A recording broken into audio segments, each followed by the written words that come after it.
जय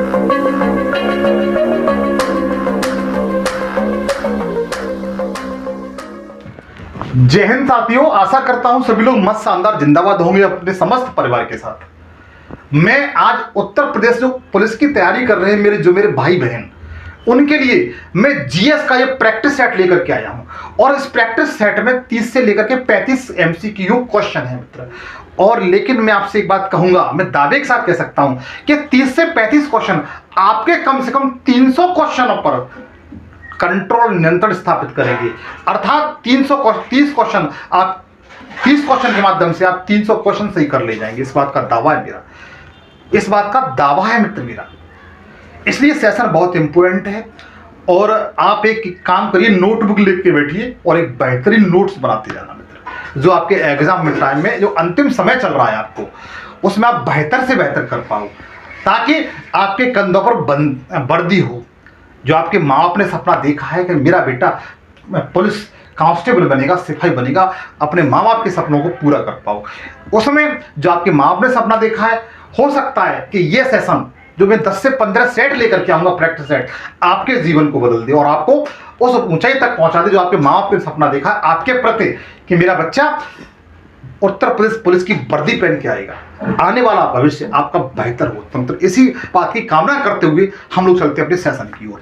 तो सेशन में सबसे पहले आप नए हो तो आपसे गुजारिश करूंगा कि आप इस सेशन को सबसे पहले सब्सक्राइब जरूर कर लें, क्योंकि बताना चाहता हूं इस पर मैं जीएस के सारे विषय बिल्कुल फ्री पढ़ाता हूँ, करंट फ्री पढ़ाता हूँ, रीजनिंग फ्री पढ़ाता हूँ और हिंदी फ्री पढ़ाता हूँ।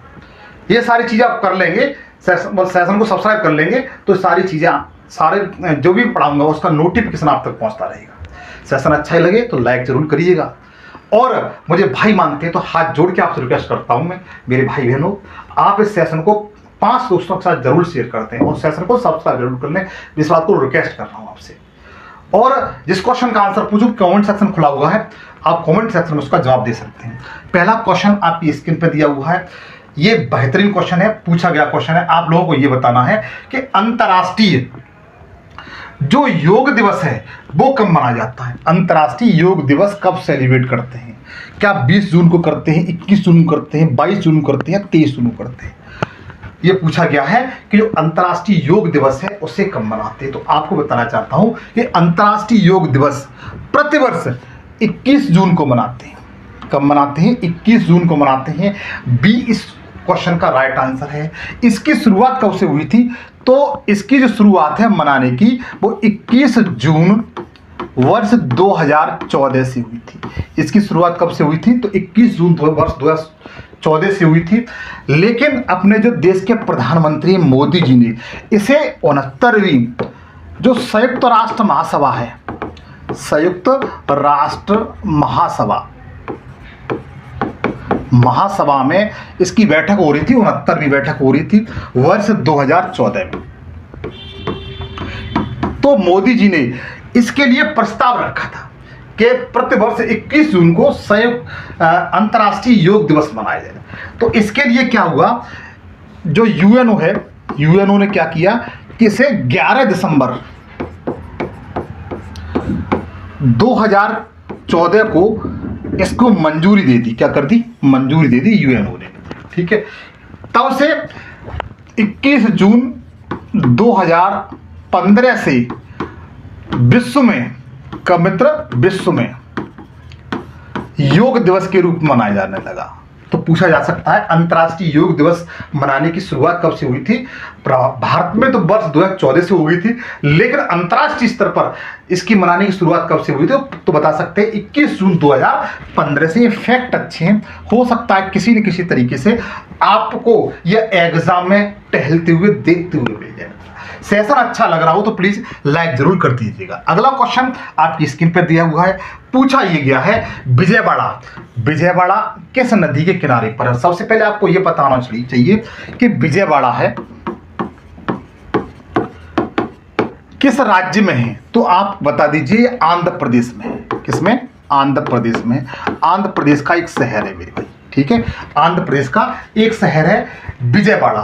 पूछा यह गया है कि ये किस नदी के तट? तो याद रखना यह कृष्णा नदी के तट पर है। कौन सी नदी? कृष्णा नदी है। जैसे जो कृष्णा नदी के तट पर है, आप इतना लोग ध्यान रखेंगे, ठीक है। कृष्णा नदी के तट पर है, आप इस बात को ध्यान रखना कि जो विजयवाड़ा है वह कृष्णा नदी के तट पर है। अच्छा ये बताएंगे, आप लोग ये तो जानते होंगे कि लखनऊ है, लखनऊ जिसे नवाबों का शहर कहते हैं, ये गोमती नदी के तट पर है, गोमती नदी के तट पर है, इस बात को ध्यान रखेंगे, ठीक है। और इसके साथ साथ जो इलाहाबाद है, इसे हम प्रयागराज कहते हैं, ये गंगा यमुना, गंगा प्लस यमुना दोनों नदियों के तट पर है। इसके साथ साथ जो पटना है, पटना भी मित्र किस पर है? तो बता सकते हैं गंगा नदी के तट पर है, ठीक है। इसके बाद कानपुर है, कानपुर भी किस नदी पर है? तो बताएंगे ये भी गंगा नदी के तट पर है, ठीक है, गंगा नदी के तट पर है। इस तरीके से आप बता सकते हैं। अच्छा कुछ और बताता हूं, जैसे उज्जैन, उज्जैन पूछा जाए उज्जैन किस नदी के तट पर है? तो उज्जैन बताइए क्षिप्रा नदी के तट पर, क्षिप्रा नदी के तट पर है, ठीक है। उज्जैन है वो क्षिप्रा नदी के तट पर है, आप लोग बताएंगे। तो मित्र आगे चलते हैं। अगला क्वेश्चन है, पूछा यह गया है कि सीरिया की राजधानी कौन सी है? जो सीरिया है, सबसे पहले जो सीरिया है आपको यह पता होना चाहिए, सीरिया किस महाद्वीप का देश है? सीरिया किस महाद्वीप का देश है? आपको यह पता होना चाहिए कि सीरिया है वो किस महाद्वीप का देश है। तो बताएंगे जो सीरिया है मित्र, ये अफ्रीका, अफ्रीका महाद्वीप का देश है। अफ्रीका महाद्वीप वह महाद्वीप है जिसमें 53 देश हैं। अफ्रीका में कितने देश हैं? जिसमें से एक देश कितना, कौन सा है? सीरिया है, ठीक है। इस बात को ध्यान रखेंगे। पूछा गया है इसकी राजधानी कौन सी है? तो इसकी जो सीरिया की जो राजधानी है मित्र वो दमास्कस है। कौन सी है? दमास्कस है। ए ऑप्शन की ओर जाएंगे, ए ऑप्शन की ओर जाएंगे। दमास्कस क्या है? सीरिया की राजधानी है। अच्छा कतर किसकी राजधानी है? तो कतर जो दोहा कतर की राजधानी कौन सी है? दोहा है, आप लोग याद रखना, ठीक है। अच्छा अदिस आवास किसकी राजधानी? आपको ये बताना है। ये आपके लिए क्वेश्चन है कि जो अदिस आवास है वो किस कंट्री की राजधानी है, ये आप मुझे कमेंट सेक्शन बताएंगे। तब तक मैंने बता दिया कि जो सीरिया की राजधानी कौन सी है, तो दमास्कस है, आप लोग याद रखना। पूछा गया क्वेश्चन है इसलिए मैंने इसको लिया है। सबसे बेहतरीन क्वेश्चन आपके सामने दिया हुआ है। पूछा गया है जैन धर्म के 24वें जो तीर्थंकर थे, जिनका नाम क्या था? महावीर स्वामी। जिनका नाम क्या था? महावीर स्वामी। इनका बचपन का नाम वर्धमान था। इनके बचपन का नाम क्या था? वर्धमान इनके बचपन का नाम था। अगर पूछा जाए तो बता देना। जब जैसे महात्मा बुद्ध के बचपन का नाम क्या था? सिद्धार्थ था, ठीक है। इसी तरीके से जो महावीर स्वामी थे इनके बचपन का नाम क्या था? वर्धमान था। पूछा गया है इनका जन्म कहां पर हुआ था? इनका जन्म कहां पर हुआ था?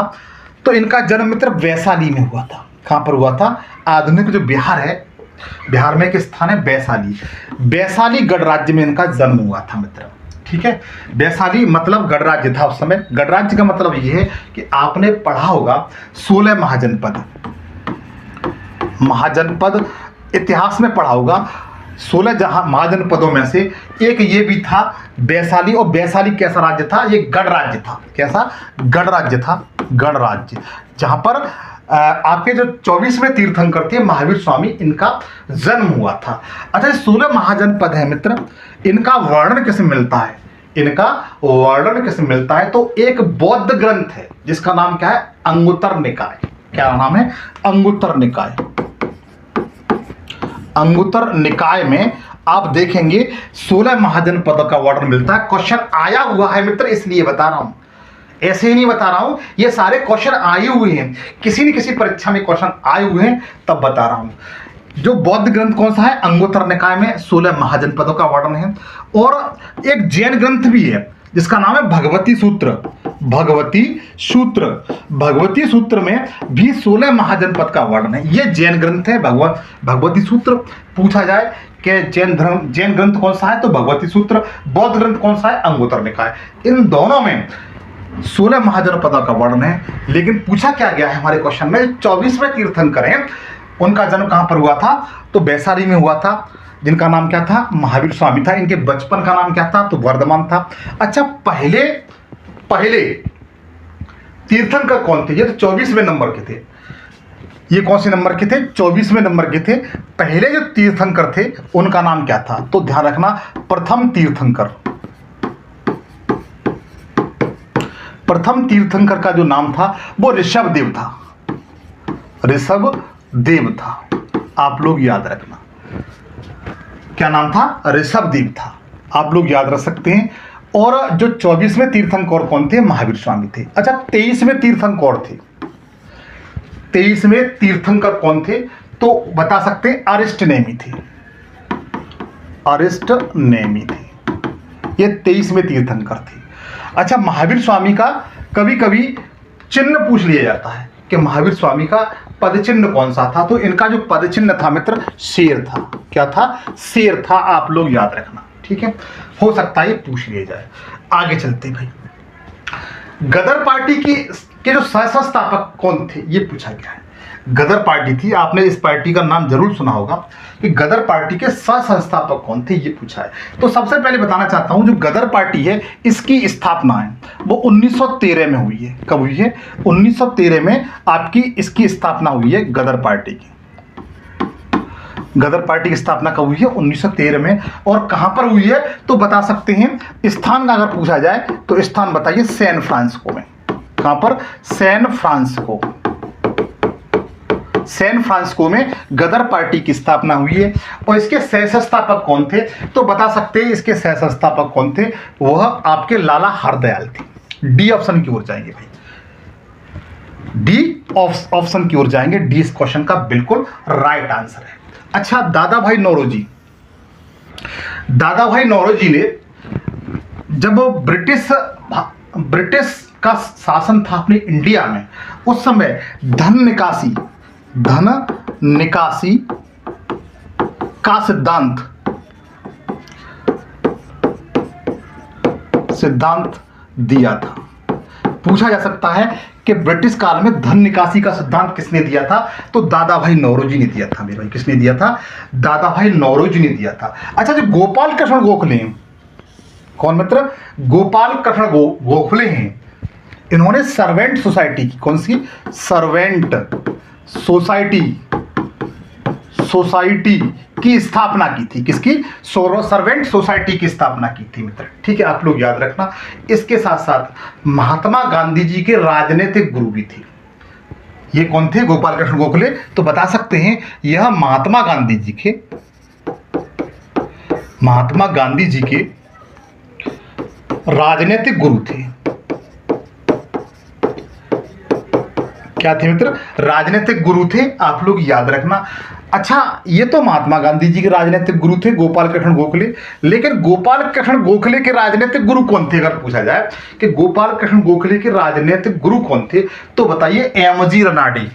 एम.जी. रनाडे थे।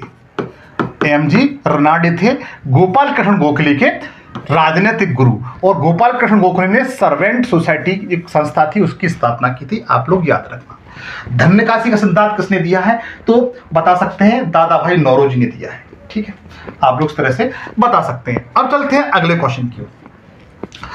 पूछा यह गया है मित्र कि यूरोपीय संघ की आधिकारिक मुद्रा कौन सी है? जो यूरोपीय संघ है, आपने जो यूरोपीय मतलब जैसे आपने सुना होगा, जैसे एशिया महाद्वीप है, अफ्रीका महाद्वीप है, उत्तरी अमेरिका है, दक्षिणी अमेरिका है, यूरोप। तो यूरोप देश, जो यूरोप में जो देश हैं, उन्होंने मिलकर के एक संघ बनाया है, जिसे हम क्या कहते हैं? यूरोपीय यूनियन कहते हैं, यूरोपीय संघ कहते हैं। अच्छा, यूरोपीय संघ में सबसे पहले आपको यह बताऊंगा, जो यूरोपीय संघ है इसमें जो सदस्य देश हैं वो कितने हैं तो बताइए? 27 देश हैं मेरे भाई। कितने हैं? 27 देश हैं इसमें। यूरोपीय संघ में कितने देश हैं? 27 देश हैं, आप लोग याद रखना। ठीक है, पहले इसमें 28 देश थे, लेकिन हुआ ऐसा कि इसमें से एक देश बाहर निकल गया है। एक देश बाहर निकल गया है, वो ब्रिटेन है। क्या है? यूके है, मतलब यूनाइटेड किंगडम। यूनाइटेड किंगडम इससे बाहर निकल गया है। किंगडम इससे बाहर निकल गया है, आप लोग याद रखना। ठीक है, अच्छा, जो यूरोपीय संघ है इसमें 27 देश हैं, और एक जो इस अगर पूछा जाए इसका हेडक्वार्टर कहाँ है, इसका मुख्यालय कहाँ है, तो मेरे दोस्त बता देना इसका जो मुख्यालय है, मुख्यालय यूरोपीय संघ का मुख्यालय बता देना आप, इसका जो मुख्यालय है वह ब्रुसेल्स में है। ब्रुसेल्स, ब्रुसेल्स कहां पड़ता है, तो ब्रुसेल्स मेरे भाई जो बेल्जियम देश है यूरोप का, बेल्जियम देश है यूरोप का, बेल्जियम में इसका हेडक्वार्टर है, किसका, यूरोपीय संघ का, यूरोपीय यूनियन का। यूरोप की राजधानी जो इसका हेडक्वार्टर ब्रुसेल्स में है। ब्रुसेल्स किसकी राजधानी है, बेल्जियम की। आप किसी तरीके से याद कर सकते हैं। 27 देश आप 100% याद रखेंगे, ठीक है, 27 देश इसके आप 100% याद रखेंगे। अच्छा, कभी कभी इसके अध्यक्ष पूछ लिए जाते हैं, इसके अध्यक्ष कौन है, चार्ल्स मिशेल, चार्ल्स मिशेल, महिला है मित्र, ठीक है, चार्ल्स मिशेल इसके अध्यक्ष हैं वर्तमान समय में। तो एक बार थोड़ा रिवीजन कर लीजिए, कुछ नहीं जाता है। अब मैं हालांकि इसका आंसर बता दूंगा। जो यूरोपीय संघ है इसकी वर्तमान समय अध्यक्ष कौन है, चार्ल्स मिशेल इसके अध्यक्ष हैं। सदस्य इसमें कितने हैं, तो 27 सदस्य हैं। हेडक्वार्टर कहाँ पर है, तो बता सकते हैं ब्रुसेल्स में है। ये ब्रुसेल्स कहाँ है, बेल्जियम में है।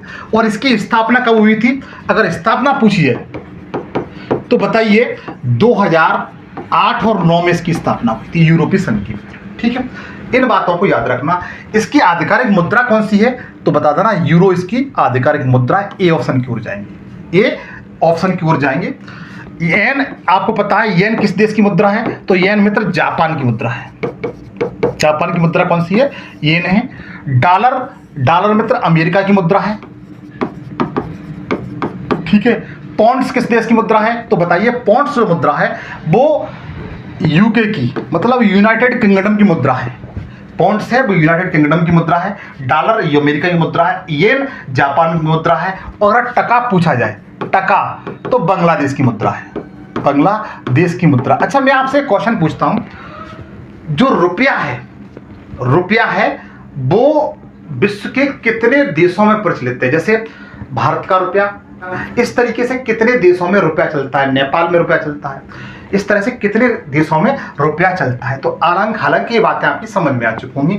अब देखिए चलते हैं अपने सेशन की ओर, लेकिन आपको इसकी पीडीएफ चाहिए तो मेरा टेलीग्राम है, टेलीग्राम का नाम आपको बता देता हूं, जो मेरे चैनल का नाम है एम एजुकेशन सफर, एम एजुकेशन सफर डालना। मेरा ये टेलीग्राम का नाम है और यही चैनल का नाम है, इससे जुड़ जाना। वहां पर इसकी पीडीएफ दे दूंगा, एक बार जाके जरूर जुड़ जाना, ये मेरी रिक्वेस्ट है आपसे। आगे देखिए, अगला क्वेश्चन दिया हुआ है, अंतर्राष्ट्रीय महिला दिवस कब मनाया जाता है। अंतर्राष्ट्रीय महिला दिवस कब मनाया जाता है, तो मैं सबसे पहले बताऊंगा जो अंतर्राष्ट्रीय महिला दिवस है मित्र, इसकी शुरुआत वर्ष 2009 से हुई थी। सॉरी, इसकी जो शुरुआत है वो 1909 से हुई थी। इसे मनाने की शुरुआत कब से हुई थी, 1909 से हुई थी। सबसे पहले किसने मनाया था, तो यूएसए ने, जिसे संयुक्त राज्य अमेरिका कहते हैं, यूनाइटेड स्टेट ऑफ अमेरिका कहते हैं, ठीक है, जिसकी राजधानी कौन सी है, डीसी वॉशिंगटन, डीसी वॉशिंगटन इसकी राजधानी है। और डीसी वॉशिंगटन में ही आपने वर्ल्ड बैंक सुनी है, वर्ल्ड बैंक, वर्ल्ड बैंक मतलब इसे विश्व बैंक कहते हैं ना, विश्व बैंक का हेडक्वार्टर है भाई, ठीक है। विश्व बैंक का हेडक्वार्टर कहां पर है, तो डीसी वॉशिंगटन में, ठीक है। अच्छा, इसकी जो अंतर्राष्ट्रीय महिला दिवस है, इसकी मनाने की शुरुआत कब से हुई थी, 1909 से हुई थी। आप लोग बेहतरीन तरीके से याद रखना। प्रतिवर्ष 8 मार्च को, कब मित्र, 8 मार्च को क्या मनाते हैं, अंतर्राष्ट्रीय महिला दिवस के रूप में सेलिब्रेट करते हैं। अंतर्राष्ट्रीय महिला दिवस के रूप में मनाते हैं 8 मार्च को। अच्छा, 2024 की जो अंतर्राष्ट्रीय महिला दिवस है, इसकी थीम क्या है, ये इंपोर्टेंट है, इसे आप याद रखना। महिलाओं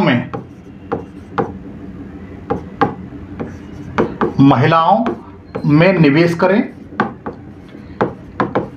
निवेश करें और प्रगति में तेजी लाएं, तेजी लाएं, ये इसकी थीम है, ठीक ठीक है, महिलाओं में निवेश करें और प्रगति में तेजी लाएं। 2024 की बच्चा ये थीम है, आप लोग याद कर लेना, ठीक है। हो सकता है एग्जाम पूछ लीजिए। और मैंने आपको ये बता दिया अंतर्राष्ट्रीय महिला दिवस कब मनाया जाता है, तो 8 मार्च को मनाया जाता है। आप लोग बेहतरीन तरीके से इन बातों को याद कर लेना।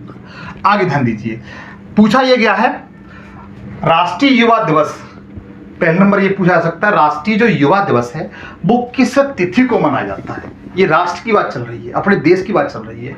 तो राष्ट्रीय युवा दिवस है वो कब मनाया जाता है, तो 12 जनवरी को मनाया जाता है। कब मनाया जाता है, 12 जनवरी को मनाया जाता है। पूछा यह गया है कि किस महापुरुष की स्मृति में याद में मनाया जाता है।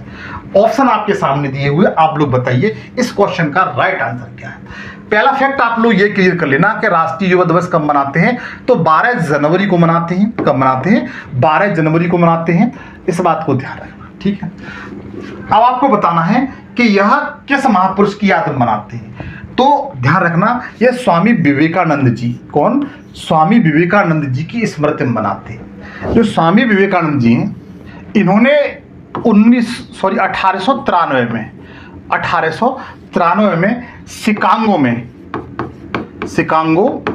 शिकागो कहाँ पड़ता है, यूएसए में। कहाँ पड़ता है मेरे भाई, यूएसए में। वहां पर विश्व धर्म सम्मेलन में भाग लिया था।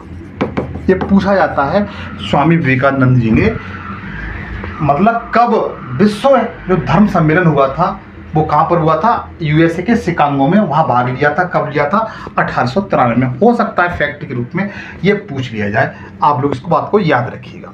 आगे ध्यान दीजिए, पूछा गया गीत अमार सोनार बंगला के रचयिता कौन थे। मित्र आपको बताना चाहता हूं ये जो गीत है ये एक राष्ट्रीय गान है। क्या है, राष्ट्रीय गान है। पूछा गया है कि इसके रचयिता कौन है, ये पूछा गया है। तो इसके रचयिता है मित्र वो रविंद्रनाथ टैगोर हैं। कौन है, रविंद्रनाथ टैगोर हैं।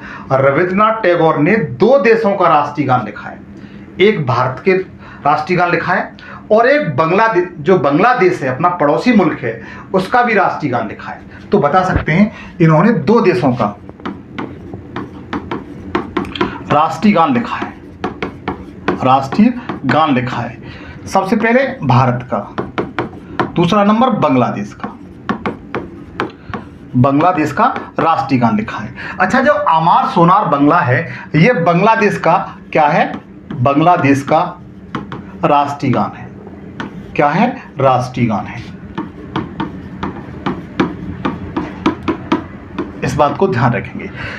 जो रविन्द्रनाथ टैगोर जी हैं इन्होंने शांति निकेतन की स्थापना की थी। शांति निकेतन की स्थापना की थी। और शांति निकेतन एक अलग से फैक्ट बता रहा हूं, करंट अफेयर का है। यह 41वें नंबर की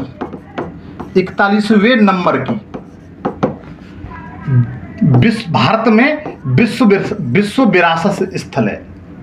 विश्व विरासत स्थल है।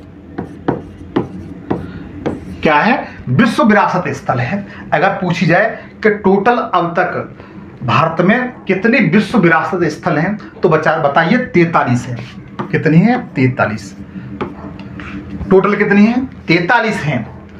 41वें नंबर कौन सी है तो बता सकते हैं शांति निकेतन। 42वें नंबर कौन सी है तो होयसल के मंदिर है। कौन से, होयसल के मंदिर है के मंदिर। ये 42वें नंबर की बच्चा, कौन से, 42वें नंबर की। ये 41वें नंबर की है, अभी शामिल हुई है इसी साल, इसलिए बता रहा हूं। हो सकता है करंट में पूछ लिया जाए। होयसल के मंदिर है और होयसल के मंदिर में तो कर्नाटक में पाए जाते हैं। कहां पाए जाते हैं, कर्नाटक में पाए जाते हैं। और जो 43वें नंबर की है ये अमोह है। अमोह, अमोह कहां पर है, ये स्थल कहां पर है तो ये असम में है। कहां पर मित्र, असम में। और ये कब शामिल हुई है तो बता दे रहा हूं, यह 25 जुलाई 2024 को शामिल हुई है अमोह।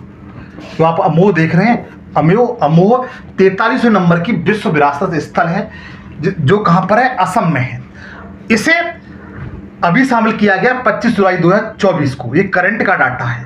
जब 41वें नंबर की कौन सी है, शांति निकेतन है, जिसकी स्थापना रविन्द्रनाथ टैगोर ने की थी। ये कहां पर है तो वेस्ट बंगाल में, ठीक है। जबकि होयसल मंदिर है 42वें नंबर के हैं। विश्व विरासत स्थल है ये कर्नाटक राज्य में, ठीक है। अच्छा, अलग से फैक्ट और बताना चाहता हूँ, आप नोट कर सकते हैं, इसको नोट करना चाहें साइड से हट जाता हूँ, स्क्रीनशॉट ले लीजिए। इसके साथ साथ आप देखेंगे कि जो रविंद्रनाथ टैगोर जी थे, इन्हें साहित्य के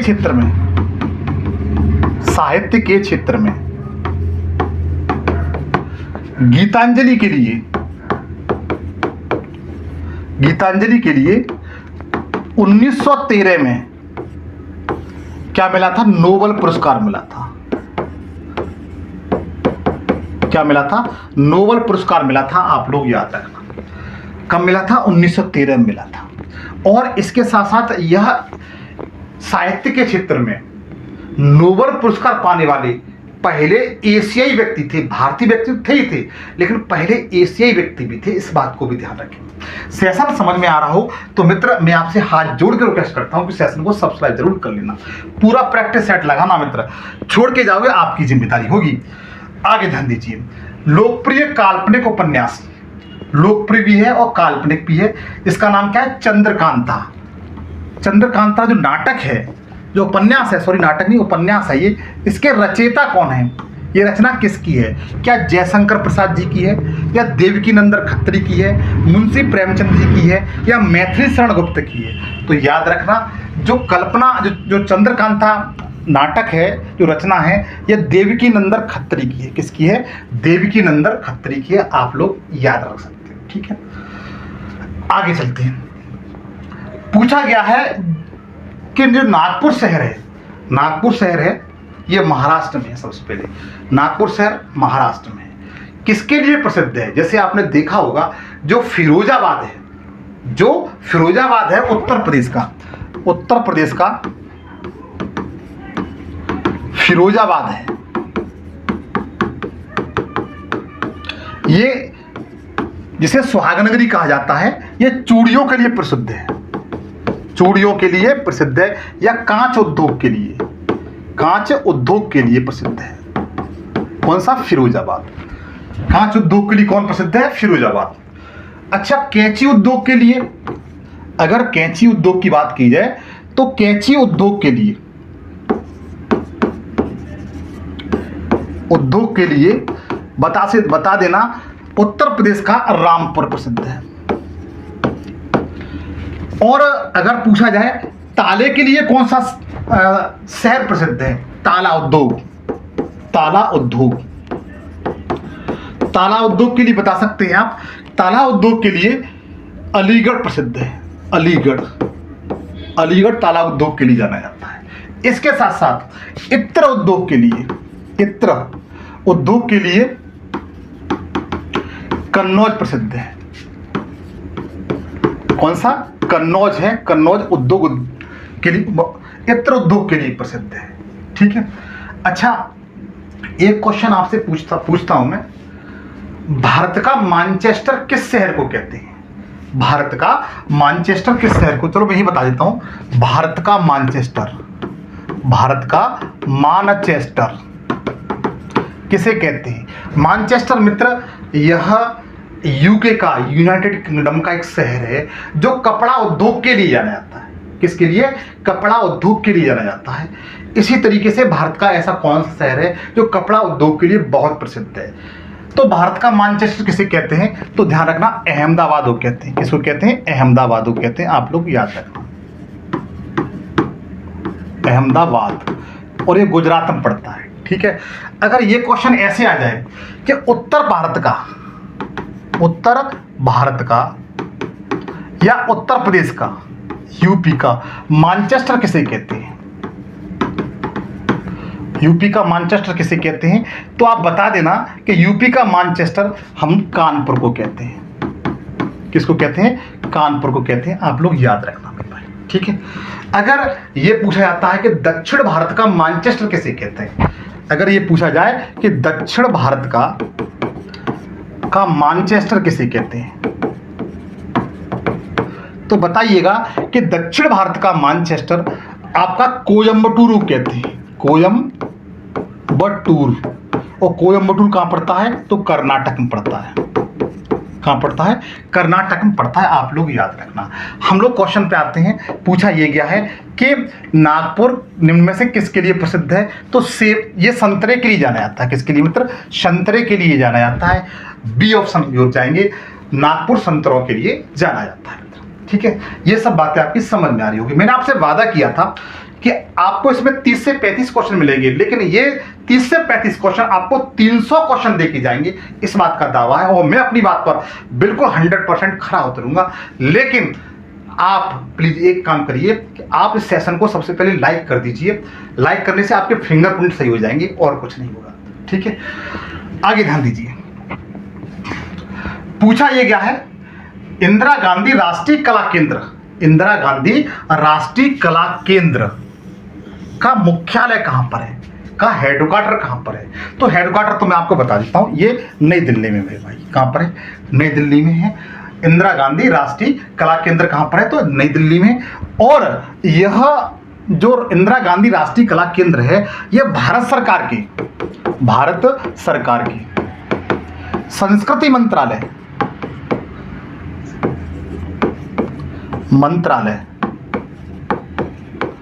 के अधीन कार्य करता है।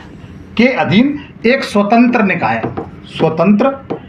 निकाय है, इस बात को ध्यान रखना। ठीक है, कैसा? एक स्वतंत्र निकाय है और किसके अधीन कार्य करता है? भारत सरकार के संस्कृति मंत्रालय के अधीन ये कार्य करता है। आप लोगों से मैं एक क्वेश्चन पूछता हूं, इस समय वर्तमान समय में, मुझे कमेंट सेक्शन में अभी बताएंगे कि वर्तमान समय में इस समय संस्कृति मंत्रालय कौन संभाल रहा है, किसके पास है? ये आपको मुझे कमेंट सेक्शन में बताना है। ठीक है, अच्छा, जो पुणे है, पुणे में क्या है तो बता सकते हैं? भारतीय मौसम विज्ञान अनुसंधान केंद्र। ये कहां पर है? तो पुणे में है। भारतीय मौसम विज्ञान अनुसंधान केंद्र कहां पर है? तो ये कहां पर है? पुणे में। आपको पता चल जाता है कि बारिश होने वाली है, धूप निकलने वाली है, बाढ़ आने वाली है, तूफान आने वाला है, आंधी आने वाली है। इसकी जानकारी सबसे पहले कहां पर होती है? तो बता सकते हैं पुणे में। पुणे में कहां पर? भारतीय मौसम विज्ञान अनुसंधान केंद्र। आगे चलते हैं। अगला क्वेश्चन दिया हुआ है, बेहतरीन क्वेश्चन है। राष्ट्रीय चावल अनुसंधान केंद्र कहां पर है? राष्ट्रीय चावल अनुसंधान केंद्र है, वो कहां पर है? क्या कटक में या नई दिल्ली में, मुंबई या कलकत्ता? ऑप्शन आपके सामने दिए हैं, बता सकते हैं कमेंट सेक्शन में इस क्वेश्चन का राइट आंसर क्या है। तो तब तक मैं आपको एक बात बता देता हूं, ये तो राष्ट्रीय है। अगर आपसे पूछा जाए अंतरराष्ट्रीय चावल अनुसंधान केंद्र कहां पर है? ये तो राष्ट्रीय था, तो आपका आंसर होना चाहिए मनीला।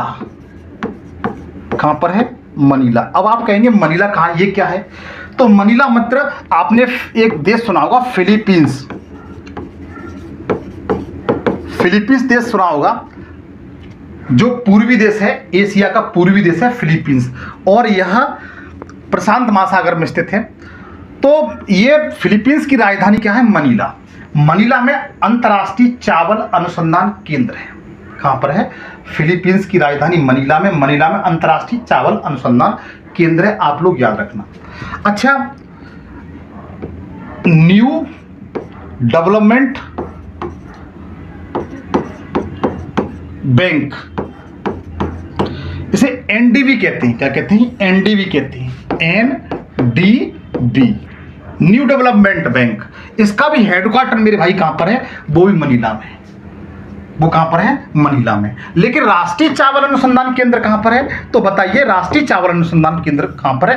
कटक में है। कटक से अटक, कटक में है। और कटक कहां पड़ता है? तो बताइए, उड़ीसा में। कहां पर? उड़ीसा में। वही उड़ीसा जहां पर सिमलीपाल राष्ट्रीय उद्यान है। क्या है? राष्ट्रीय उद्यान है। वही उड़ीसा जहां पर सिमलीपाल राष्ट्रीय उद्यान है। और कछुआ प्रजनन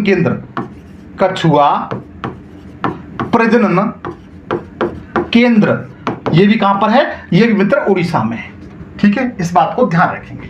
ये कुछ बातें थी मैंने आपको बताई। अब चलते हैं अगले क्वेश्चन की ओर। पूछा यह गया है राष्ट्रीय राजमार्ग NH44।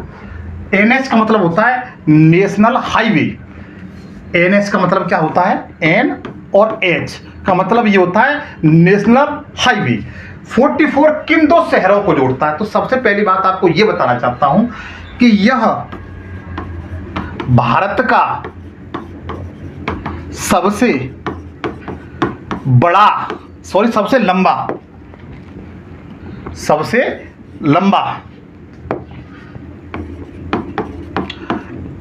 राष्ट्रीय राजमार्ग है या NH राष्ट्रीय राजमार्ग है। यह भारत का सबसे लंबा राष्ट्रीय राजमार्ग है NH44। नाम क्या है? NH44। ठीक है, आप लोग याद रखना।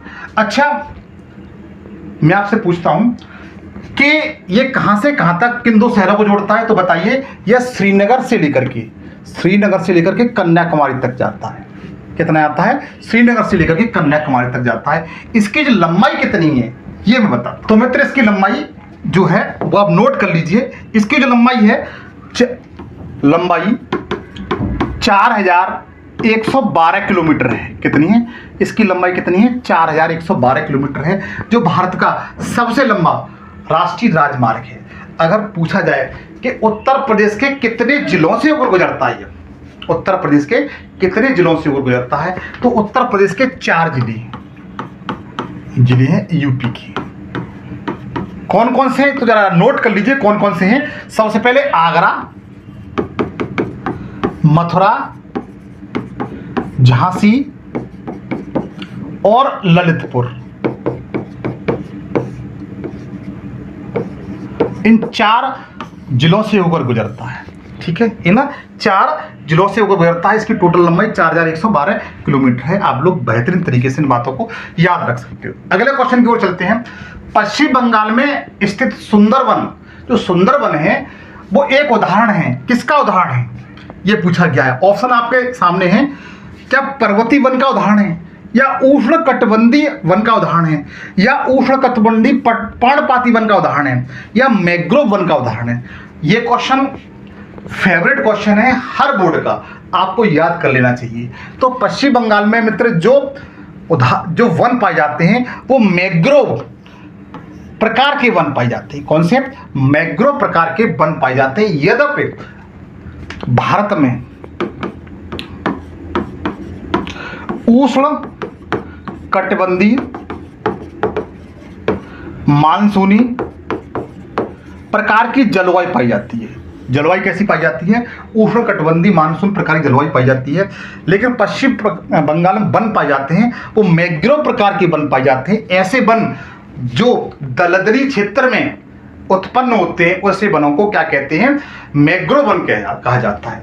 तो पश्चिम बंगाल में जो वन है वो मैंग्रोव प्रकार की वन है, जिन्हें क्या कहा जाता है? सुंदर वन कहा जाता है। क्या कहा जाता है? सुंदर वन कहा जाता है। और ये गंगा नदी और ब्रह्मपुत्र नदी इन दोनों का जो दलदली क्षेत्र है उसमें मोस्टली ये वन पाए जाते हैं। आगे ध्यान दीजिए, इतनी बात आपके समझ में आ चुकी होगी। आगे ध्यान दीजिए, पूछा गया है दैनिक जीवन में जो प्रयोग होने वाली एक रिमोट, हम लोग रिमोट प्रयोग करते हैं टीवी का चैनल बदलने के लिए, आवाज बढ़ाने के लिए, उसमें कौन सी तरंगें होती हैं ये पूछा गया है। जो हम लोग रिमोट प्रयोग करते हैं उसमें कौन सी तरंगें होती हैं? तो ध्यान रखना, सीधी सी बात है, ये अल्ट्रासोनिक, कौन सी? अल्ट्रासोनिक तरंगें होती हैं। इन्हें विद्युत चुम्बकीय तरंग कहा जाता है। विद्युत चुम्बकीय तरंगें कहा जाता है। इस बात को ध्यान रखना, ठीक है।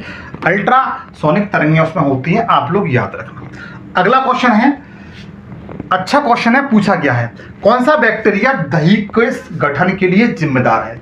मतलब ये है दूध से दही बनता है वो कौन से बैक्टीरिया द्वारा बनता है, ये पूछा गया है। तो इस क्वेश्चन का राइट आंसर है लैक्टोबैसिलस। तो लैक्टोबैसिलस मेरे भाई इसमें भी है, लेकिन इसमें इसको याद रखना एसिडोफिलस, लैक्टोबैसिलस एसिडोफिलस, ये इसका राइट आंसर है। गलती मत कर देना, फिर कहूँगा मेरे इस जो पढ़ा रहा हूँ उसकी PDF चाहिए तो आप मेरा टेलीग्राम है एम एजुकेशन सफ़र, उसे ज्वाइन कर लीजिए, वहाँ इसकी PDF मिल जाएगी। तो दही से जो दही बनता है वो किस बैक्टीरिया द्वारा बनता है? तो लैक्टोबैसिलस एसिडोफिस जो बैक्टीरिया होता है उसके द्वारा बनता है। आप लोग बेहतरीन तरीके से इस बात को याद रखेंगे। अगला क्वेश्चन है, अच्छा क्वेश्चन है, उत्तर प्रदेश का निम्न में से कौन सा जिला 4 राज्यों के साथ सीमा रेखा बनाता है? ये पूछा गया है। उत्तर प्रदेश का ऐसा कौन सा जिला है? आप उत्तर प्रदेश का मैप देख लें, उसमें से ऐसा जिला देखें जो 4 राज्यों के साथ सीमा रेखा बनाता है। ऑप्शन में क्या क्या दिया हुआ है? तो ऑप्शन में दिया हुआ है, क्या सहारनपुर है, क्या शामली है, बलिया है या सोनभद्र है। सबसे पहले मैं आपको इनकी अलग अलग विशेषता बता देता हूँ।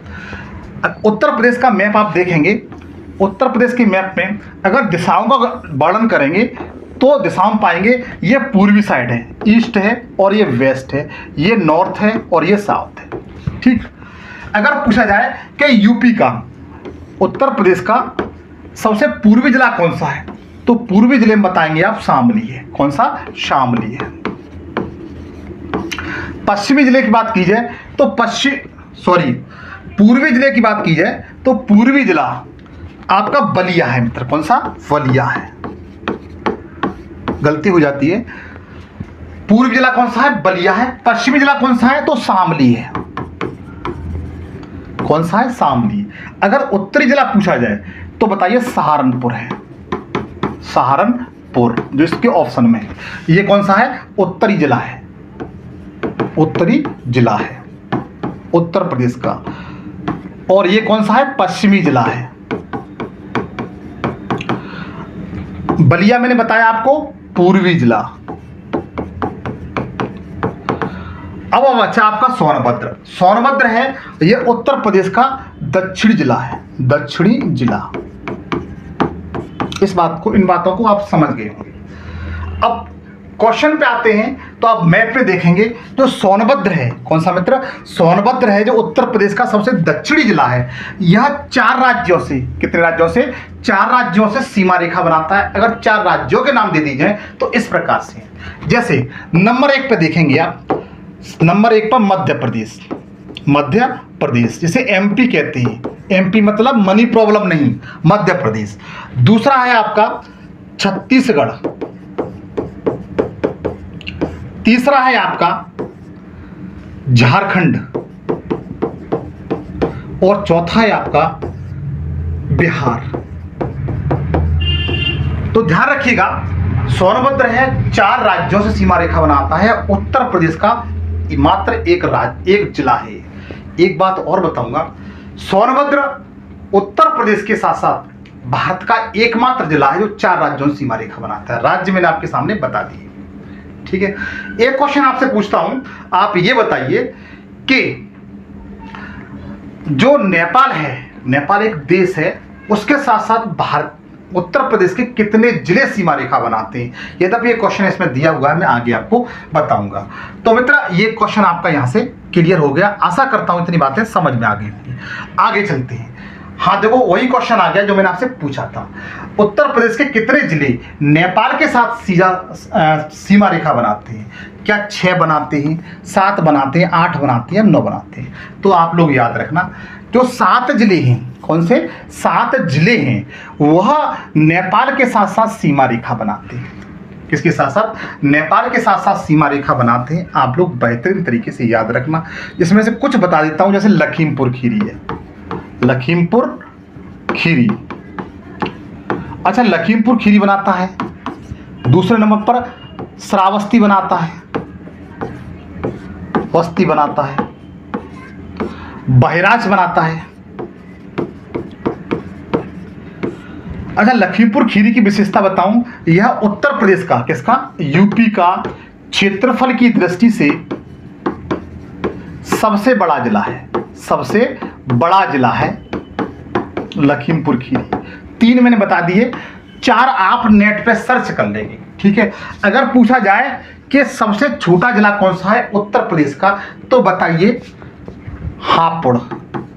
हापुड़ क्षेत्रफल की दृष्टि से यूपी का सबसे छोटा जिला है। 7 जिले हैं जो नेपाल के साथ सीमा रेखा बनाते हैं। इसके साथ साथ जो उत्तराखंड है, जिसे यूके कहते हैं, उत्तराखंड है, इसके साथ भी 7 जिले सीमा रेखा बनाते हैं। कितने? 7 जिले सीमा रेखा बनाते हैं। और इसके साथ साथ जो बिहार है, बिहार के साथ 6 जिले सीमा रेखा बनाते हैं। ये सारी बातें आपको नोट कर लीजिए। इस क्वेश्चन का बी बिल्कुल राइट आंसर है। बी ऑप्शन की ओर जाएंगे, 20 को हम लोग टिक कर देते हैं। ठीक है मेरे भाई, आगे चलते हैं। सेशन वास्तव में आपको अच्छा लग रहा हो मेरे भाई, तो प्लीज गुजारिश है सेशन को सब्सक्राइब जरूर कर लीजिए। आपको 100% लाभ मिलेगा। मैं आपसे एक बात कहूंगा कि हो सकता है कि आपके मेरे सेशन से आपका 1 या 2 नंबर मिल जाए, जो आपको एग्जाम में अन्य विद्यार्थियों से ऊपर ले जाए। हो सकता है इन्हीं के माध्यम से, इन 1 या 2 क्वेश्चन के माध्यम से आपका सिलेक्शन हो जाए। हो सकता है, ईश्वर करे ऐसा ही हो। मैं कामना करता हूं कि आप वर्दी पहने, इसलिए मैं कह रहा हूं कि सेशन को सब्सक्राइब जरूर कर लीजिए और सेशन को पूरा जरूर देखिएगा। पूछा गया हार्नबिल त्योहार किस राज्य में मनाया जाता है? वेरी वेरी इंपॉर्टेंट है, बहुत बार परीक्षा में पूछा गया। ये हार्नबिल त्योहार है मेरे भाई, वो किस राज्य में मनाया जाता है? क्या सिक्किम में मनाया जाता है, नागालैंड में मनाया जाता है, असम में मनाया जाता है? आपसे ये भी पूछता हूं। तब तक मैं कुछ और बातें बता देता हूं, आप थोड़ा दिमाग लगाइए। आपने काजीरंगा राष्ट्रीय पार्क का नाम सुना होगा, राष्ट्रीय पार्क, और मानस राष्ट्रीय पार्क, ये दोनों कहां पर हैं? तो बताइए। असम में मेरे भाई। कहां पर है? असम में। और काजीरंगा राष्ट्रीय पार्क है ये एक सिंगी गेड़े के लिए जाना जाता है। ठीक है, आप लोग याद रखना। मानस राष्ट्रीय पार्क है, वह भी असम में है, और मानस मित्र नदी भी है। क्या है? मानस नदी भी है, जो किसकी सहायक नदी है? अगर पूछा जाए ये किसकी ट्रिब्यूटरी है, तो बताइए ये ब्रह्मपुत्र की सहायक नदी है। ठीक है, मानस। अच्छा, आपने एक बात जरूर सुनी होगी, एक राष्ट्रीय पार्क सुना होगा आपने। पूछा गया जाता है कि भारत का एकमात्र राष्ट्रीय पार्क जो तैरता हुआ राष्ट्रीय पार्क है, कौन सा तैरता हुआ राष्ट्रीय पार्क है, वो किस राज्य में पाया जाता है, उसका नाम क्या है? तो ध्यान रखना, ये मणिपुर में पाया जाता है। कहां पर? मणिपुर में, जिसका नाम क्या है? केबुल लामजाऊ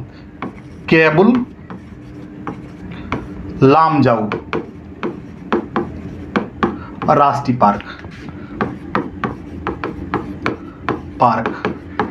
और ये कैसा पार्क है मेरे भाई? तो बताइए, यह विश्व का एकमात्र तैरता हुआ राष्ट्रीय पार्क है। क्या है? राष्ट्रीय पार्क है, बिल्कुल नहीं भूलेंगे। ठीक है, आप लोग याद कर सकते हो। और नागालैंड का गठन पूछा जाए कि नागालैंड का गठन कब हुआ था, तो नागालैंड का गठन मित्र पूछा जाता है 1963 को हुआ था। 1963 को नागालैंड को क्या किया गया था? पूर्ण राज्य का दर्जा दिया गया था। आप लोग इस 1963 डेट को याद रखना। लेकिन जो हार्नबिल त्योहार है मित्र, यह कहाँ मनाया जाता है? तो यह नागालैंड में ही मनाया जाता है। वेरी वेरी इंपॉर्टेंट है। कहां पर मनाया जाता है? नागालैंड में ही मनाया जाता है। देखेंगे सिक्किम राज्य है, इसमें चाम लगाओ, ये जो त्योहार है कहां मनाया जाता है? तो बता देना, ये चाम लगाओ त्योहार है, यह भी सिक्किम राज्य में मनाया जाता है। इसके साथ साथ और देखेंगे सादा गावा त्योहार कहां मनाया जाता है? ये भी सिक्किम राज्य में मनाया जाता है। तो चाम लगाओ त्योहार, सादा गावा त्योहार, ये दोनों पूछे गए मेरे भाई, तो बता देना सिक्किम राज्य में मनाए जाते हैं। ये सारी बातें आपकी समझ में आ चुकी होंगी। आगे चलते हैं। पूछा गया कथकली, वेरी वेरी इंपॉर्टेंट, बहुत इंपॉर्टेंट है, आप लोग याद रखना। जो कथकली लोक नृत्य है, लोक नृत्य नहीं है मतलब शास्त्रीय लोक नृत्य है। कैसा है? आप लोग इसे सही कर लीजिए। कथकली शास्त्रीय लोक नृत्य है, शास्त्रीय लोक नृत्य आप लोग याद रखना। ठीक है, ये क्लासिकल डांस है। कौन सा? क्लासिकल डांस है भाई। और अगर पूछा जाए अपने भारत में, अपने इंडिया में कितने शास्त्रीय लोक नृत्य हैं, तो इनकी संख्या आप 8 बताएंगे। कितनी बताएंगे? 8 बताएंगे, आप लोग याद रखना। अगर पूछा जाता है कि भारत में कितने शास्त्रीय लोक नृत्य हैं, शास्त्रीय लोक नृत्य हैं, तो बताइए इनकी संख्या 8 है। 8 कौन कौन से हैं जरा उनको देख लीजिए। कथकली तो आपको जस्ट बता ही दूंगा, लेकिन इन 8 को देख लीजिए। सबसे पहले देखते हैं भरतनाट्यम।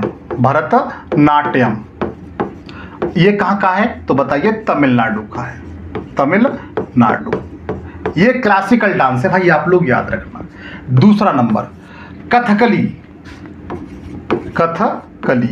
कथकली कहाँ का है तो केरल का है। कहाँ का है? केरल का। तो इस क्वेश्चन का राइट आंसर कौन सा है? केरल से ही है भाई, ठीक है। मैं 8 को बताऊंगा, परेशान ना हो। कथकली कहाँ का है? केरल का है। तीसरे नंबर पर आप देखेंगे मोहिनीअट्टम। मोहिनीअट्टम कहाँ का है तो मित्र ये भी केरल का है। कहाँ का है? केरल का है। चौथा नंबर सत्रिया लोक नृत्य। ये कहाँ का है तो सत्रिया लोक नृत्य है, यह असम का है। कहाँ का? असम का है, ठीक है। और उसके बाद 5वां है मणिपुरी। ये लोक नृत्य कहाँ का है तो मणिपुर का है। कहाँ का? मणिपुर का है। मणिपुर वही जहाँ पर केबुल लामझाओ पाया जाता है। कथकली तो हो ही चुका है। कचपुड़ी आंध्र प्रदेश का भाई। कहाँ का? आंध्र प्रदेश का है। आंध्र प्रदेश। कचपुड़ी कहाँ का है? आंध्र प्रदेश का। 7वें नंबर पे जाते हैं हम लोग। कथक कहाँ का है तो ये उत्तर भारत का है। कहाँ का? उत्तर भारत का है। कहाँ का है? उत्तर भारत का है। अब 8वां आपका बच रहा। 8वां ओडिसी। ओडिसी आपका मित्र उड़ीसा का, ये उड़ीसा का है। इन बातों को ध्यान रखेंगे। मैंने आपको 8 जो लोक नृत्य थे, 8 लोक नृत्य बता दिए हैं। सबसे पहले एक बार रिवीजन कर लीजिए। भरतनाट्यम कहाँ का है? तमिलनाडु का है। कथकली कहाँ का है? केरल का है। मोहिनीअट्टम केरल का है। केरल में 2 क्लासिकल डांस हैं, शास्त्रीय लोक नृत्य हैं, कथकली और मोहिनीअट्टम। सत्रिया कहाँ का है पूछा गया है, असम का है। मणिपुरी कहाँ का है तो मणिपुर का है। उसके बाद कचपुड़ी कहाँ का है तो कचपुड़ी के बारे में बताएंगे, ये आंध्र प्रदेश का है। किसका? आंध्र प्रदेश का है, आप लोग याद रखना। कथक कहाँ का है तो उत्तर भारत या उत्तर प्रदेश का बता देना। ओडिसी कहाँ का है तो उड़ीसा का है। मैंने जितने भी क्लासिकल डांस थे वो मैंने बता दिए हैं। आशा करता हूं इतनी बातें समझ में आ चुकी होंगी। अच्छा, फोक डांस थे जो लोक नृत्य कहा जाता है, उनके बारे में ज्यादा बताऊंगा तो वीडियो लंबा हो जाएगा। आप इनको बातों को ध्यान रखना। टोटल कितने हैं? 8 हैं। इनको आप याद रख सकते हो। अच्छा, क्वेश्चन बेहतरीन है, पूछा गया है, हर वनडे एग्जाम में क्वेश्चन आता है कि भारत छोड़ो आंदोलन ये कब शुरू हुआ था। ये पूछा गया है। ऑप्शन आपके सामने दिए हुए, आप लोग बता सकते हैं इस क्वेश्चन का राइट आंसर क्या है। क्या 6 अगस्त है या 7 अगस्त है, 8 अगस्त है या 9 अगस्त है? तो याद रखना, भारत छोड़ो आंदोलन है वह 8 अगस्त 1942 को शुरू हुआ था। 8 अगस्त 1942 की आप डेट 100% याद कर लेना। भारत छोड़ो आंदोलन, इसे दिल्ली चलो आंदोलन भी कहते हैं। क्या? दिल्ली चलो आंदोलन भी कहते हैं। और भारत छोड़ो आंदोलन का नारा किसने दिया था तो महात्मा गांधी जी ने दिया था। महात्मा गांधी जी ने दिया था, इस बात को याद रखना। अच्छा, महात्मा गांधी जी को महात्मा किसने कहा था? महात्मा गांधी जी को महात्मा किसने कहा था तो सुभाष चंद्र बोस ने कहा था। सुभाष चंद्र बोस ने कहा था महात्मा, ठीक है, आप लोग याद रखना। इस क्वेश्चन का सी बिल्कुल राइट आंसर है। अगले क्वेश्चन की ओर चलते हैं। बेहतरीन क्वेश्चन है मेरे भाई, याद कर लेना। भारत के राष्ट्रपति पर महाभियोग किस आर्टिकल, किस अनुच्छेद के तहत लगाया जाता है, ये पूछा गया है। क्या आर्टिकल 56 के तहत लगाते हैं या आर्टिकल 60 के तहत लगाते हैं, आर्टिकल 61 के तहत लगाते हैं, आर्टिकल 79 के तहत लगाते हैं? तो आप लोग ध्यान रखना, राष्ट्रपति को यदि उसके पद से हटाना है और पद से हटाने का एक ही तरीका महाभियोग कब लाया जाता है? यदि राष्ट्रपति तानाशाह हो जाए या संविधान का पालन न करे। एक ही बस कारण है, संविधान का पालन नहीं करता है, संविधान के अनुसार नहीं चलता है, केवल एक ही कारण है, संविधान का उल्लंघन करना। उसी के आधार पर राष्ट्रपति को हटाया जाता है। उसके लिए एक प्रक्रिया है, इसको महाभियोग कहते हैं। महाभियोग का वर्णन है, कैसे लगता है, कैसे हटाएंगे, पार्लियामेंट में इसका क्या क्या योगदान होगा महाभियोग का, वो मैं आगे बता दूंगा। लेकिन आर्टिकल 61 है, अनुच्छेद 61 के तहत राष्ट्रपति पर महाभियोग लगाया जाता है। और ये महाभियोग की प्रक्रिया है, महाभियोग की प्रक्रिया है, यह भारतीय संविधान में अमेरिका के संविधान से ली है। किसके? अमेरिका के संविधान से लिए, इस बात को ध्यान रखना मेरे भाई। कहां के? अमेरिका के संविधान से लिए। आर्टिकल 61 राष्ट्रपति पर महाभियोग का वर्णन करता है, इसको अमेरिका के संविधान से लिया गया है। अच्छा, आर्टिकल 79 के बारे में बता दूं। आपने संसद सुना है? संसद शब्द का, किसका? संसद शब्द का वर्णन किसमें है? तो आर्टिकल 79 में है। और संसद के 3 अंग होते हैं, ये भी पता है आपको। संसद के 3 अंग हैं। राष्ट्रपति कौन सा होता है? राष्ट्रपति। तो राष्ट्रपति का वर्णन आप देखेंगे, राष्ट्रपति जी का वर्णन है वो भारतीय संविधान के अनुच्छेद 52 में, किसमें? 52 वर्णन है। इसके साथ साथ संसद का जो उच्च सदन है, इसे प्रथम सदन कहा जाता है, उच्च सदन कहा जाता है, उच्च सदन, जिसे राज्यसभा कहा जाता है। क्या कहा जाता है? राज्यसभा। तो राज्यसभा का मेरे भाई वर्णन है वो भारतीय संविधान के अनुच्छेद 80 में वर्णन है। किसमें? अनुच्छेद 80 में। अगर सेशन अच्छा लग रहा हो तो प्लीज लाइक जरूर करिएगा, सब्सक्राइब जरूर करिए। 80 लिखा भैया मैंने, ठीक है। उसके बाद जो निम्न सदन है, कौन सा? निम्न सदन है, जिसे लोकसभा कहा जाता है, और लोकसभा को जनता का सदन कहते हैं। इसका वर्णन भारतीय संविधान के अनुच्छेद 81 में है। किसमें है? 81 में है। इस बार जो 18वीं लोकसभा का चुनाव हुआ है, कौन सी? 18वीं लोकसभा का चुनाव हुआ है। लोकसभा का चुनाव हुआ है, 18वें नंबर की थी। इसमें 543 सीटों के लिए पर हुआ है। कितना? 543 सीटों पर चुनाव हुआ है। आप लोग इस बातों को नोट कर लीजिए, आगे ध्यान दीजिए। अगला क्वेश्चन है, संविधान में जो संशोधन की प्रक्रिया है, संविधान में संशोधन करना है, तो जो संशोधन की प्रक्रिया है वो कौन से देश के संविधान से ली गई है, ये पूछा गया है। क्या वो अमेरिका के संविधान से ली गई है? तो अमेरिका के संविधान से तो नहीं ली गई है, क्योंकि अमेरिका के संविधान के बारे में मैंने बताया कि यहां से क्या क्या चीज ली गई है। तो राष्ट्रपति का पद लिया गया है, राष्ट्रपति का पद लिया गया है। इसके साथ साथ देखेंगे मूल अधिकार लिए गए। मूल अधिकार कहां से लिए गए? अमेरिका के संविधान से लिए गए। और महाभियोग प्रक्रिया ली गई है। और इसके साथ साथ जर्मनी के संविधान से आप देखेंगे, जर्मनी के संविधान से देखेंगे आपातकालीन उपबंध, आपातकालीन उपबंध लिए गए हैं, जिसमें 3 प्रकार के उपबंध हैं। कौन कौन से?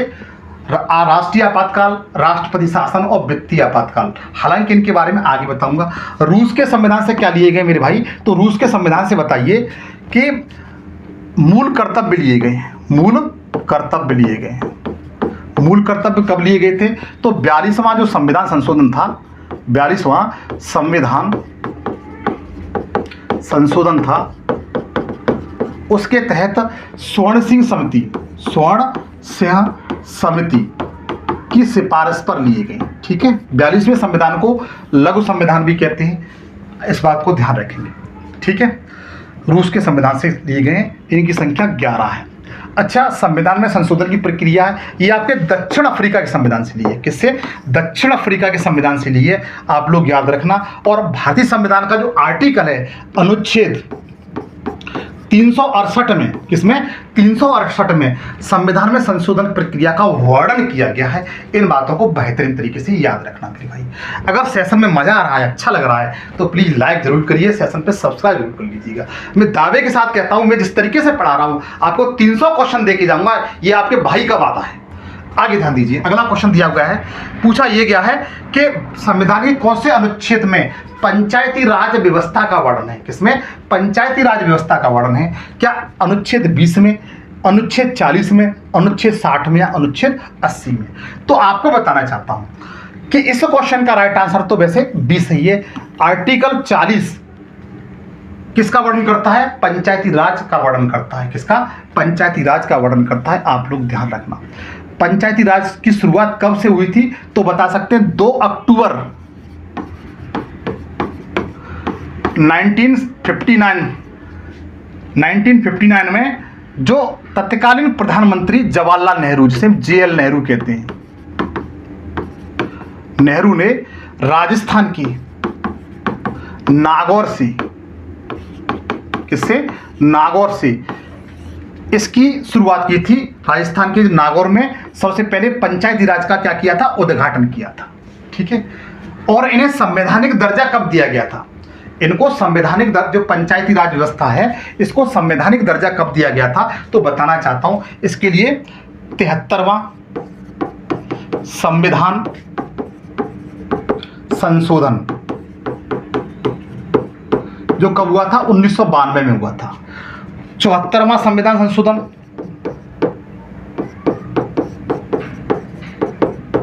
संशोधन इसके तहत ये कब हुआ था, तो 1992 में। तो ध्यान दीजिए मेरी बात, यहां कुछ महत्वपूर्ण बात बताने वाला हूं। इसके तहत क्या किया गया था, 73वां संविधान संशोधन अमेंडमेंट हुआ था 1992 में। इसके तहत जो ग्राम पंचायत है, ग्राम पंचायत को संवैधानिक दर्जा दिया गया था और उसमें 29 विषय जोड़े गए थे। कितने, 29 विषय जोड़े गए थे, आप लोग याद रखना मेरे भाई। जबकि 74वां संविधान संशोधन 1992 में हुआ है, इसके तहत जो शहरी पंचायत है उनको संवैधानिक दर्जा दिया गया था और 18 विषय जोड़े गए थे। इस बात को ध्यान रखना। अच्छा, भारत में जो पंचायती राज व्यवस्था है वो मोस्टली त्रिस्तरीय है। कौन सी है, त्रिस्तरीय व्यवस्था है। पंचायती राज व्यवस्था कैसी है, त्रिस्तरीय। और त्रिस्तरीय पंचायती व्यवस्था का जो जन्मदाता है वो किसे कहा जाता है, तो बलवंत राय मेहता को, बलवंत राय मेहता।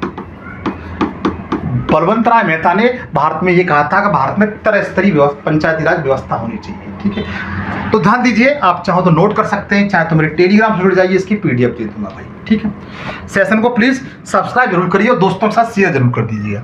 अगला क्वेश्चन हम इतिहास की ओर पहुंच जाते हैं। सिंधु घाटी सभ्यता स्थल जो आलमगीरपुर है, कौन सा मित्र, आलमगीरपुर है, पूछा गया है उत्तर प्रदेश के किस जिले में, उत्तर प्रदेश के किस जिले में ये पूछा गया है।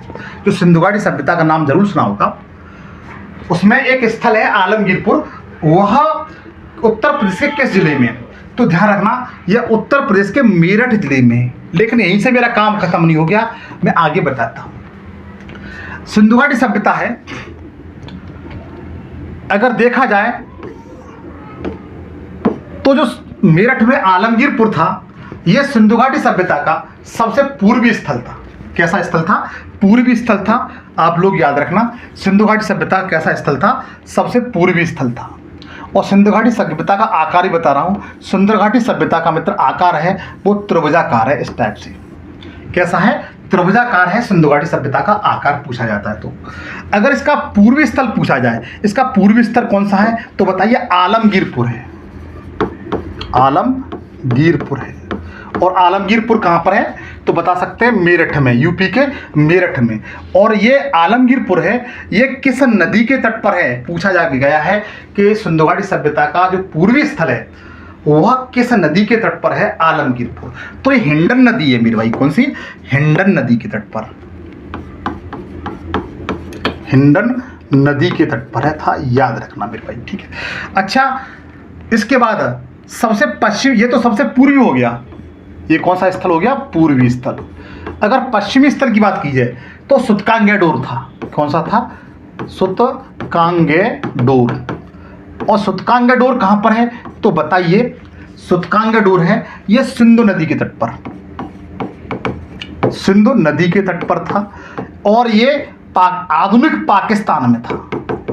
कहां पर, आधुनिक पाकिस्तान में अगर देखा जाए तो बलूचिस्तान प्रांत में था। इस बात को ध्यान रखेंगे। ठीक है, इसके साथ साथ अगर आपसे बात की कि सिंधु घाटी सभ्यता का सबसे उत्तरी स्थल कौन सा था, तो उत्तरी स्थल में पाएंगे आप, उत्तरी स्थल में पाएंगे, जो उत्तर स्थल में नॉर्थ लिख देता हूं, उत्तरी स्थल है वो बुरजाहोम है, बुरजाहोम। और बुरजाहोम ये कहां पर है, जम्मू कश्मीर में, जम्मू कश्मीर में। और ये किस नदी पर था, तो ये चिनाब नदी पर मित्र, कौन सा, चिनाब नदी पर था। ठीक है, यहाँ पर गर्ताबाद के साक्ष्य मिले। और दक्षिणी स्थल की बात की जाए तो दक्षिणी स्थल मेरे भाई आप लोग बता दीजिएगा कि दक्षिणी स्थल का कौन सा है। तो दक्षिणी स्थल हम पाएंगे कि इसका जो दक्षिणी स्थल था वो दैमाबाद था, दैमाबाद। और दैमाबाद कहाँ पड़ता है? तो ये महाराष्ट्र में। कहाँ पर? महाराष्ट्र में पड़ता है, आप लोग याद रखना। सिंधु घाटी सभ्यता का स्थल है। और ये गोदावरी नदी की एक सहायक नदी थी जिसका नाम था प्रवरा नदी। प्रवरा नदी के तट पर था मित्र। ये चारों फैक्ट आप लोग याद कर लेना, मैंने अलग से बता दी है। सिंधु घाटी सभ्यता का जो टोटल एरिया था वो 20 लाख वर्ग किलोमीटर में फैला हुआ था। इन बातों को याद रखना, ठीक है। सिंधु घाटी सभ्यता का भारत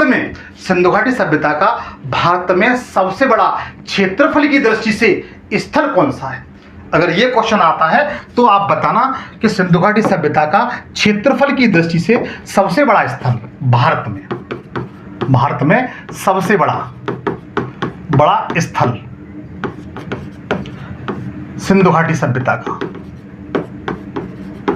तो बता देना राखी गढ़ी है मेरे भाई। कौन सा? राखी गढ़ी। और राखी गढ़ी कहां पर है? तो बताना हरियाणा में। आप इस बात को ध्यान रखना। ये भारत में सिंधु घाटी सभ्यता का सबसे बड़ा स्थल था। लेकिन अगर वैसे पूछा जाता है सिंधु घाटी सभ्यता का सबसे बड़ा स्थल कौन सा है, तो बताइए कौन सा है? मोहनजोदड़ो। लेकिन भारत में सबसे बड़ा कौन सा है? तो बच्चों को मोहनजोदड़ो पाकिस्तान में, भारत में कौन सा है? राखी गढ़ी है, ठीक है। इस बात को ध्यान रखेंगे आप। आगे चलते हैं। कौन सी पंचवर्षीय योजना थी जो अपने समय से 5 वर्ष की पंचवर्षीय योजना होती है उससे पहले समाप्त हो गई थी? तो इसमें सीधा आंसर बता देता हूं कि 5वीं पंचवर्षीय योजना थी। कौन सी? 5वीं पंचवर्षीय योजना थी। 1985 से लेकर के 89 तक चली थी, ठीक है। ये 1 वर्ष पहले खत्म हो गई थी 5वीं पंचवर्षीय योजना। आगे ध्यान दीजिए। पूछा गया सोशल मीडिया के माध्यम से सामग्री हमें जानकारी प्रसारित करने की अनुमति देता है, तो ये कौन देता है? तो नेटवर्किंग देता है, ठीक है मित्र। कौन देता है? नेट बैंकिंग देता है, आप लोग याद रखना। अगला है किस राज्य में वृक्षारोपण करने के लिए अंकुर योजना शुरू की गई है? इंपोर्टेंट है मित्र, इंपोर्टेंट है ये। वृक्षारोपण करने के लिए अंकुर योजना शुरू की गई है, ये पूछा गया है। क्या आपका उत्तर प्रदेश है? अगर उत्तर प्रदेश आप क्वेश्चन लगा रहे हैं तो मैं बताऊंगा ये सही है गलत है। क्या मध्य प्रदेश है, आंध्र प्रदेश है, छत्तीसगढ़? तो ध्यान रखना। आप लोग सोच रहे हैं जो अंकुर योजना वृक्षारोपण संबंधित है यह उत्तर प्रदेश की योजना है, तो आप 100% 100 में 100% क्या है? गलत है। इसका राइट आंसर क्या है? मध्य प्रदेश। अच्छा, मध्य प्रदेश का एक रिकॉर्ड बताता हूं। अभी जुलाई के महीने की बात थी 2024 की। इसमें जो मध्य प्रदेश का MP जिला है, मध्य प्रदेश का इंदौर जिला है। इंदौर में एक दिन मतलब 24 घंटे में 11 लाख पौधे लगाकर विश्व रिकॉर्ड बना दिया है, गिनीज बुक में अपना नाम दर्ज कर लिया है। तो इंदौर में एक दिन में 11 लाख पौधे लगाने का विश्व रिकॉर्ड है मित्र, ठीक है। जबकि अंकुर योजना कहाँ किसकी है? तो मध्य प्रदेश की, आप लोग याद रखना। पूछा गया है कि लट्ठमार होली है। कौन सी? लट्ठमार होली का आयोजन कहां पर होता है? क्या नंदगांव में होता है, बरसाना में होता है, वृंदावन में, या मथुरा में? ठीक है, PCS का क्वेश्चन है, आप लोगों से पूछा जा सकता है। देखिए मित्र, मैं आपके लिए इतनी शिद्दत से मेहनत कर रहा हूं, मेरे सर से पसीना आ रहा है, आपको शायद फील हो रहा होगा। अगर आपके अंदर थोड़ा सा भी रहम और करम है तो प्लीज सेशन को सब्सक्राइब जरूर कर लेना और 5 दोस्तों के साथ शेयर कर दीजिए और मुझे बताइए ये सेशन आपको कैसा लगा। आगे देखिए, लट्ठमार होली है वो कहां पर होती है? तो मित्र ध्यान रखना, ये बरसाना में होती है। कहां पर होती है? बरसाना में लट्ठमार होली होती है, पूछा गया क्वेश्चन है। आगे ध्यान दीजिए, आखिरी क्वेश्चन है मेरा। पागल बाबा का मंदिर उत्तर प्रदेश के किस जिले में? उत्तर प्रदेश के किस जिले में, ये पूछा गया है। तो पागल बाबा का जो मंदिर है वो उत्तर प्रदेश के जिस जिले में है उस जिले का नाम क्या है? मथुरा है। कौन सा? मथुरा इस क्वेश्चन का बिल्कुल राइट आंसर है, आप लोग ध्यान रखना मेरे भाई। और जो आगरा है, आगरा यमुना नदी के तट पर है। सिकंदर लोदी ने 1504 ईस्वी में आगरा नगर की स्थापना की थी, इस बात को अलग से याद रखना। ठीक है, बस आखिरी हो गया है। पूछा ये गया था पागल बाबा का मंदिर कहाँ पर है, तो आप लोग याद रखना क्वेश्चन आया हुआ है, इस क्वेश्चन का राइट आंसर मथुरा से ही है। हम लोग बी ऑप्शन की ओर जाएंगे। मैं आपसे गुजारिश करता हूँ, फिर रिक्वेस्ट करूंगा कि आप इस सेशन को प्लीज शेयर कर दीजिए, नहीं हो सब्सक्राइब कर लीजिए। मैं इस पर इस तरह के आपको 15 प्रैक्टिस सेट दूंगा और मेरा दावा यही है कि आपको सारे क्वेश्चन मिलेंगे हर एग्जाम में, पुलिस जैसे एग्जाम। तब तक के लिए जय हिंद, जय भारत।